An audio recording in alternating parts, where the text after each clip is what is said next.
I want to take you for a ride. You bet your butt I want to go for a ride. I am so stoked that we are getting this collection. It's literally like a dream come true.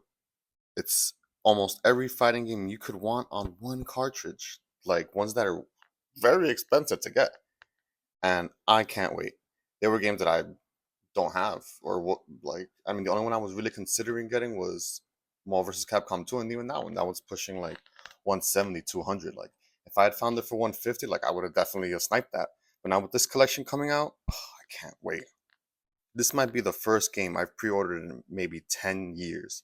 I think the last game I pre-ordered was GTA 5, or maybe it was Modern Warfare 2, the one that came with those cool night vision goggles. I don't know if those worked. And the good thing about these collections is that it's going to introduce an entire new audience to people that probably younger people that never had access to this kind of game.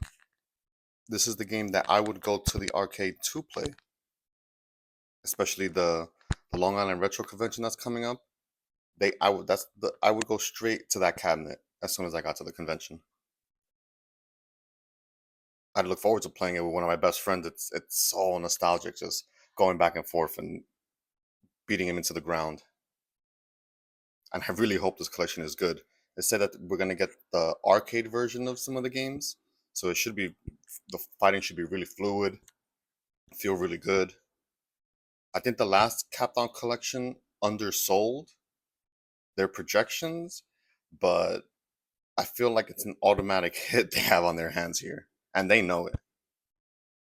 To go through all the red tape that they would have to go through Disney to get all the licenses for all these characters, they know that it's worth it. And I also think it's a worthwhile endeavor, god dang it. The peculiar thing is that it's not coming to PS5, which I guess it doesn't matter if it's on PS4 because it's the PS5 plays PS4 games, so I guess it really doesn't matter. But the really interesting one is that it's not coming to Xbox. I don't know how they let this one slip through their fingers. And it's funny that the Marvel Twitter account that hasn't been active in years, all of a sudden they know that they have a hit on their hands, so let's start getting marketing out there and all that, internet stuff that they probably dinosaurs probably haven't done touched this account in 10 years. I started to lose interest in the newer Marvel vs. Capcoms because they were like so cheesy. Some of the air combos, like you would never hit the ground, but part two was very balanced and fair, and it was such a good game. My fingers hurt already thinking about it.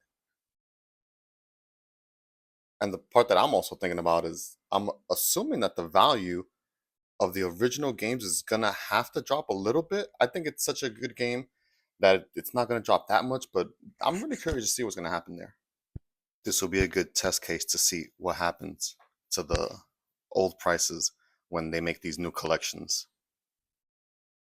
It's gonna allow a whole new generation to have access to this game. In the short term, I do think that they're gonna dip a little bit just because of how inaccessible it was before. A good example is Project Justice. I loved Rival Schools, and that's one of the most unattainable games on the PS1. And it's just a game that I'd probably never get just because it's so expensive. Like, no matter how interested I am, it's kind of irresponsible to pay over 200 bucks, especially for part two. I'd love for you guys to let me know if you guys are buying this and on what platform. Are you guys looking to get it on the PS4 or on the Switch? But for now, I am way too old for this.